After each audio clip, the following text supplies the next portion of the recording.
অযোধ্যাত থকা হ'লে এতিয়ালৈকে প্ৰাণ বায়ু উলিয়াইছে বুজিছা এতিয়া পিছে এই যিয়ে পথ ৰাম নাথত বাকী আছে তাক লৈ পশ্চিমত থকা পৰিয়ালটো চলাই যাব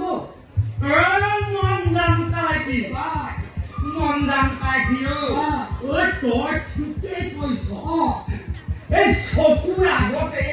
এই দিনবোৰ কেনেকৈ সলনি হৈ গ'ল চাচোন অজয় মহাৰাজৰ দিনত এই ঠাইতে সংভোগ কৰিলে এই মাছ কাছ গাখীৰ মাখন বিধে বিধে ফল তোক কৈছো এই গছৰ তল ভৰি থাকে এই কোনেওতো মুখতে নিদিয়ে এই আমি এই গছৰ সতেজ ফলটোহে খাইছিলো কৰ দিন কলৈ গলৈ এই সকলোবোৰ হৈছে মহাৰাজ দশৰথৰ আগতে অজয় মহাৰাজ অতি কমেও এমাহ দুমাহ মূৰত